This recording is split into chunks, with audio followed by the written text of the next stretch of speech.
जनता की परेशानी के लिए अधिकारी को फोन करना चाहिए। जब अधिकारी जनता को ना सुने तो ये फोन करना चाहिए, बिल्कुल सत्य बात है। डिप्रेशन में हो गए होंगे और डिप्रेशन से ऐसा ये हो गए कि एक साल के अंदर ये इसी प्रकार का कुछ ना कुछ काम कर रहे हैं जिससे वायरल चल रहे हैं। बिहार सरकार के अभी मंत्री हैं भू राजस्व मंत्री संजय सरावगी जी, उनको किस प्रकार से किस लहजे में ये बात किए थे पूरे बिहार जानता है इस चीज को। उम्र का असर आप पे है तो नीतीश कुमार पे कहा उम्र का असर है, तो आप उनको कहते हैं डेड माइंडेड। विजय सिन्हा को ये करें, बिहार के डिप्टी सीएम को ये कर रहे हैं, वो भी संवैधानिक पद पे है, प्रतिष्ठित व्यक्ति, उनको ये करें कि मेरे सामने ये पैदा हुए हैं। जहां परिवार को बढ़ाने की परंपरा चल रहा है और विजय सिन्हा जी का सौभाग्य देखिए कि 10 लोग वो भी सदन आपके साथ ही गए, सभी संवैधानिक पद पर लगभग बैठ गए, विधानसभा के अध्यक्ष रहे, नेता प्रतिपक्ष विधानसभा रहे, अब डिप्टी सीएम भी हैं। तो राजनीति में भाई वीरेंद्र विजय सिन्हा के सामने बौना हो गए। डिसिप्लिन के लिए कोई समन्वयक बनाया ही नहीं गया है। विधायक बोलते हैं कि सी झा शर्मा का राजनीतिक अस्तित्व समाप्त हो गया। नेता प्रतिपक्ष बोलते हैं कि बिना आपको साथ रखे मुख्यमंत्री बन नहीं सकते हैं। ये किसी की कुब्बत है, किसी के कलेजा में कुब्बत है तो तेजस्वी यादव बोल के दिखाएं कि बुरा बाल साफ करो, है लालू प्रसाद यादव फिर से बोल के दिखाएं कि बुरा बाल साफ करो।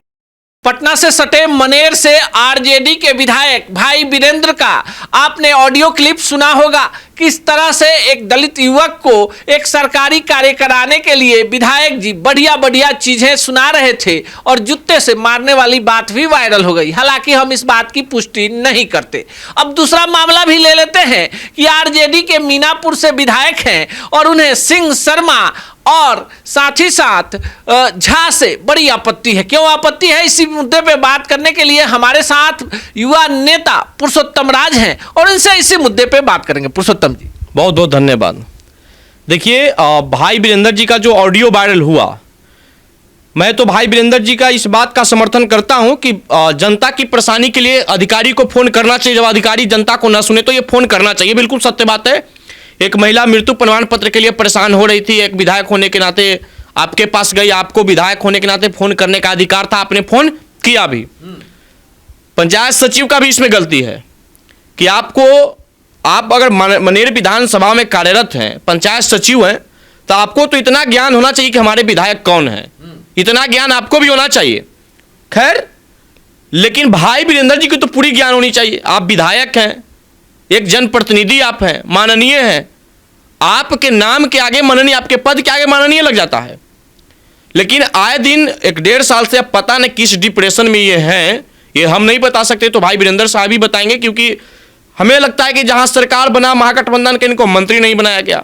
ये पार्टी के प्रवक्ता भी थे, मुख्य प्रवक्ता थे, अब मुख्य प्रवक्ता की भूमिका में कोई और है। तो ये डिप्रेशन में हो गए होंगे और डिप्रेशन से ऐसा ये हो गए कि एक साल के अंदर ये इसी प्रकार का कुछ ना कुछ काम कर रहे हैं जिससे वायरल चल रहे हैं।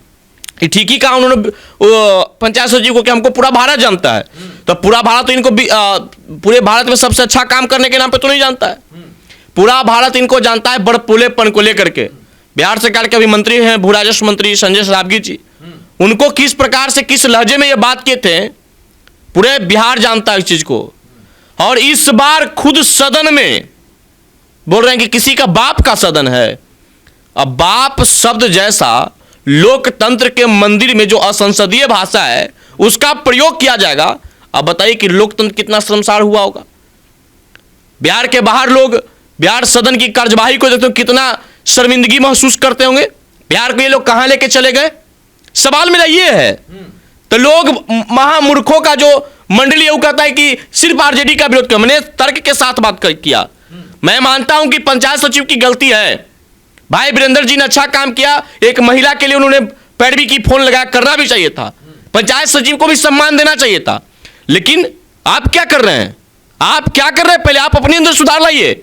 सदन में बाप शब्द का यूज किया, ये संसदीय भाषा है। अच्छा भाई वीरेंद्र जो है उम्र का एक उनको उम्र का असर आप पे है, तो नीतीश कुमार पे कहा उम्र का असर है, तो आप उनको कहते हैं डेड माइंडेड, तो फिर आप कौन माइंडेड है जब उम्र का हिसाब से आपको इस प्रकार का है। विजय सिन्हा को ये करें, बिहार के डिप्टी सीएम को ये कर रहे हैं, वो भी संवैधानिक पद पे हैं, प्रतिष्ठित व्यक्ति, उनको ये करें कि मेरे सामने ये पैदा हुए हैं।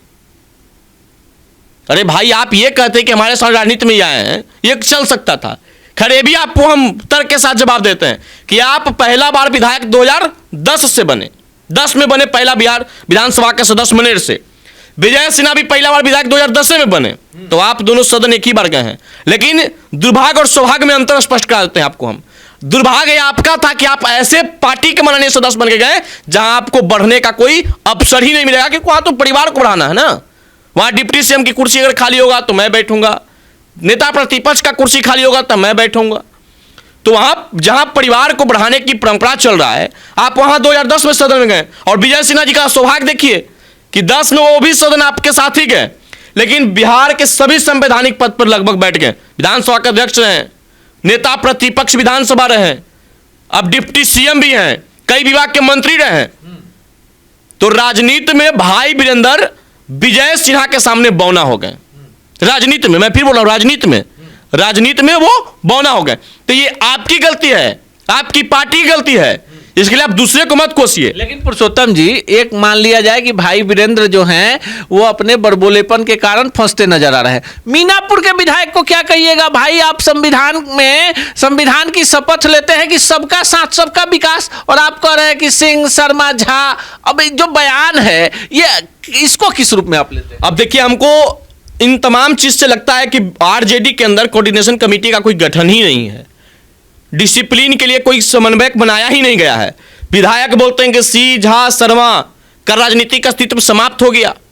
नेता प्रतिपक्ष बोलते हैं कि बिना आपको साथ रखे मुख्यमंत्री बन नहीं सकते हैं। अभी हाल ही एक मीडिया के कारण क्लेम कर रहे हैं कि ऐसा किसी को बोलना ही नहीं चाहिए था। तो अब हमको ये नहीं समझ में आता है कि ये आरजेडी में सारे लोग नेता हैं या एक साजिश के तहत बुलवाया जाता है। तो क्लियर ही तो ढंग से लड़के कि नेता प्रतिपक्ष का बात कुछ होता है। और बात रहा इनके नेता भी, लालू प्रसाद यादव पार्टी के राष्ट्रीय अध्यक्ष माननीय हैं, वो भी भूरा बाल साफ करो, भूला बाल साफ करो। अभी एगो मगनी लाल मंडल जी अध्यक्ष हैं, वो भी भूरा बाल साफ करो के नारा को फिर से दोहराए। तो भूरा बाल साफ करते करते तो असल मायने में इनकी पूरी सत्ता ही समाप्त हो गया, पूरा सत्ता ही साफ हो गया।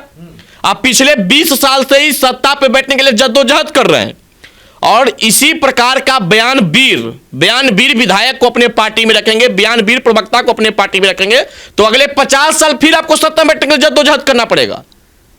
और ये जो आप बोल रहे हैं कि सिंह, झा, शर्मा का राजनीतिक लालू यादव के दम पे समाप्त हो गया, तो पूछिए लालू यादव जी जाके, उनकी मानसिक संतुलन भी ठीक है, आप जाके पूछिए तेजस्वी जी से, पूछिए कि तेजस्वी यादव के सिपा सलाहकार कौन है? मनोज झा। लालू यादव के सिपा सलाहकार कौन थे? रघुवंश प्रसाद सिंह, शिवानंद तिवारी, जगतानंद सिंह, उमाशंकर सिंह, रघुवंश प्रसाद सिंह। और दौर ऐसा भी आया कि लालू यादव की पार्टी 4 सीटों पर लोकसभा में जीती और जीतने वाले में 3 राजपूत बिरादरी के लोग आ गए। अब तो सवाल आगे बढ़ाते हैं ना, भूरा बाल पर इसलिए आ गए कि 2025 में पुरुषोत्तम जी चुनाव है और जो पार्टी A to Z का होने का दावा करती है उसके बयानवीर जब ऐसे बयान देंगे तो समाज पर क्या असर? देखिए, समाज पर जो असर पड़ेगा, राष्ट्रीय जनता दल का परंपरागत विचारधारा में मैं बार बार बोलते आ रहा हूं कि जब जब चुनाव आए ऐसी कुछ भाषा बोल दो कि 2 जाति आपस में लड़े। अभी हाल फिलहाल कहीं घटना मलवलिया का घटना है, मलवलिया की घटना, 2 व्यक्ति के बीच आपसी लड़ाई या जो भी कारण था हुआ, ये लोग पूरा मजा लेने लगे। भाई बिना बुलाए हुए आप मेहमान काहे पहुंच रहे किसी मामले में? क्या आप चाहते हैं कि बिहार में फिर से जातीय दंगा हो? क्या आप चाहते हैं कि बिहार के दंगा के दौर में ढकेल दे, बिहार में लोग को अपराधी बना दे? इनकी मंशा है, इनकी विधायक बोलते हैं कि बुरा बाल साफ कर दो, बुरा बाल साफ कर दो। ये किसी की कुब्बत है, किसी के कलेजा में कुब्बत है तो तेजस्वी यादव बोल के दिखाएं कि बुरा बाल साफ करो, है लालू प्रसाद यादव फिर से बोल के दिखाएं कि बुरा बाल साफ करो। तो ये लोग बोलवाते छिटपुटिए लोग से, तो इनका कोई बात का वैल्यू है? छिटपुटिए लोग हम लोग बात के वजन देने जा रहे हैं। अरे हम किसी के लिए सत्ता के सामने घुटना नहीं टेके हैं। मेरा समाज स्वाभिमान के लिए लड़ा है, मेरा समाज स्वाभिमान के से समझौता नहीं करने के लिए जाना जाता है, तो आज भी हम वहीं पे कायम हैं। ये किसी में हिम्मत नहीं है, हाथ में रखता है उसको तलवार कहते हैं। पूरी बिहार में अपना राजनीतिक वर्चस्व जमा दो, उसको फॉरवर्ड समाज कहते हैं।